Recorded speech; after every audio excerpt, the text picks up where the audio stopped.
O universo tem aproximadamente 14 bilhões de anos de idade. Segundo a teoria mais aceita, tudo teria começado com o Big Bang, uma grande explosão que deu origem ao universo como nós o conhecemos.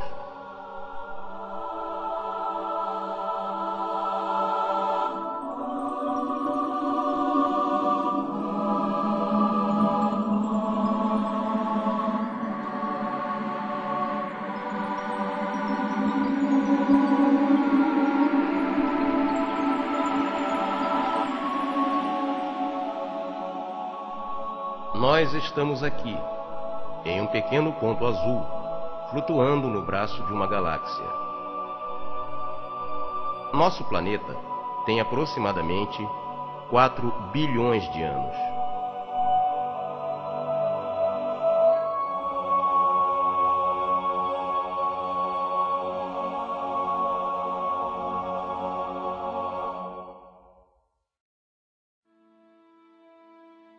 O homem sempre se maravilhou com este universo que o circunda, tentando compreendê-lo.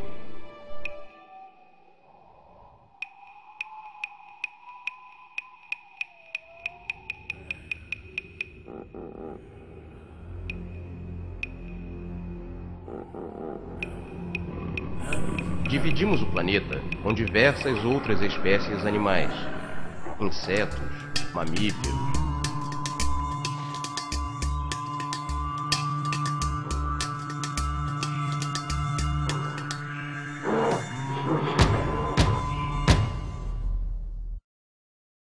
A ciência é uma atividade do homem através da qual ele procura entender a natureza, o universo que o circunda.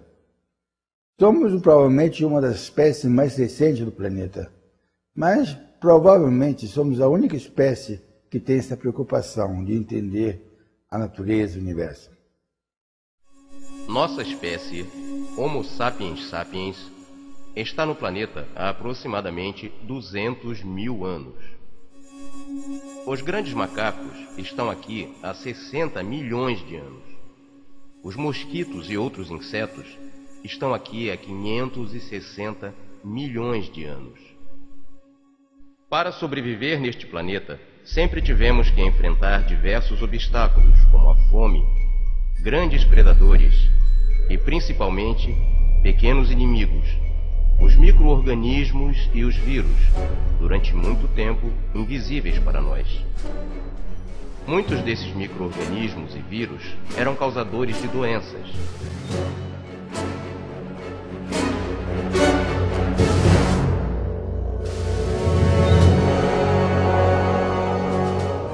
E ao final, conduziam à morte do indivíduo. A ciência surgiu com a tentativa do homem de entender e explicar a natureza. As primeiras tentativas de explicar os fenômenos naturais, como doenças, cataclismas, a morte, passavam pelo sobrenatural, pelo divino. E a figura central, que interpretava a vontade divina, era o curandeiro, o xamã.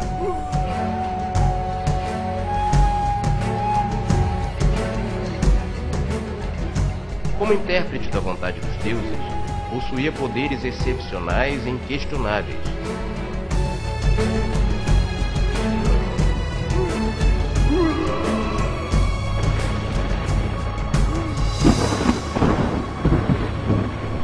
exigindo submissão total. Esse sistema impedia o questionamento. Toda a explicação era sobrenatural. Com o passar dos anos, diversas culturas nomearam e deram personalidade aos fenômenos da natureza. Na Grécia Antiga, os raios eram enviados por Zeus, e para os nórdicos, Thor criava os relâmpagos com seu martelo. Várias civilizações surgiram, perpetuando este tipo de pensamento.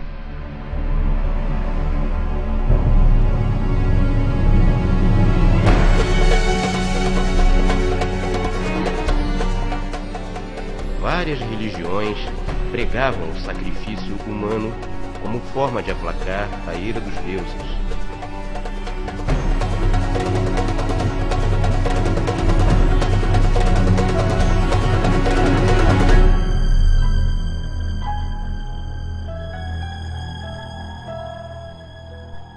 Ao mesmo tempo, surgia também uma outra forma de pensar, baseada no funciona, não funciona, na tentativa e erro. Eram os artesãos. A eles não interessava a explicação do porquê do funcionamento das coisas, desde que funcionassem. Batendo pedra contra pedra, produziam instrumentos cortantes que auxiliavam na caça. Manipulando o barro, criaram utensílios para armazenamento de grãos.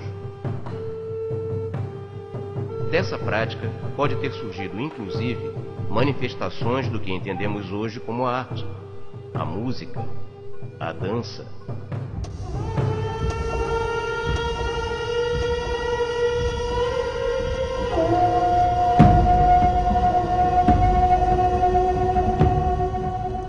Graças a essa forma de pensar dos artesãos, surgiram ferramentas que permitiram a construção das pirâmides, palácios e esculturas. Já havia o pensamento religioso, já havia o pensamento prático. Foi então que 700 anos antes de Cristo surgiram na Grécia os filósofos. Acreditavam que nem tudo possuía uma origem divina, que alguns fenômenos poderiam ser explicados pela lógica e pela observação. Um exemplo dessa nova forma de pensar foi Aristóteles. Aristóteles observava a natureza, tentando explicar os fenômenos, baseando-se em sua lógica. Ao observar os navios se aproximando dos portos, percebeu que seus mastros aumentavam de tamanho e que a vela crescia, para só depois aparecer o resto do barco. Também olhando o eclipse da Lua e usando a lógica, ele concluiu: a Terra é redonda. Também se interessava por anatomia e é considerado um dos pais da anatomia comparada. Como não era possível dissecar homens, ele dissecava animais. Certa vez, dissecando um golfinho, percebeu que ele possuía placenta. Com esta observação, concluiu que o golfinho se assemelhava mais aos mamíferos do que aos peixes. Foi a primeira descrição de um mamífero marinho. Já Hipócrates, que é considerado o pai da medicina, contestava que todas as doenças seriam de origem divina. A doença não é um castigo. Ao mesmo tempo em que florescia o pensamento dos filósofos, surgia na Grécia um forte movimento humanista, expressado na poesia, no teatro e nas artes em geral.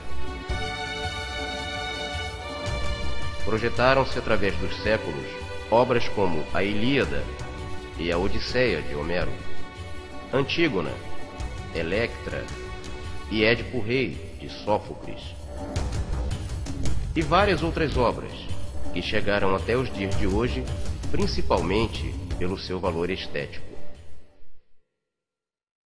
Que fenômeno esse que de repente surge em um grupo limitado do planeta, onde um grupo de homens desenvolve uma maneira diferente de pensar. E depois essa nova forma de pensar lentamente se propaga pelo planeta e muda a maneira de ser do homem. Exemplos é demais. Na Índia, milênios atrás, foram escritos os primeiros livros de matemática. Na China, foi onde se inventou o papel e a imprensa. E mais tarde, Nas ilhas gregas surgiu esse grupo de homens tão curiosos e interessantes que chamavam-se os filósofos. Foram os primeiros a achar que havia algo diferente, que não era tudo Deus. Pensamento e lógica eram fundamentais. Mas não foi só isso. Trouxeram um componente humanístico enorme. Teatro, poesia, dramaturgia. Isso tudo propagou-se lentamente para Roma e daí para o mundo inteiro e, de uma certa forma, mudou a maneira de ser e de pensar do homem.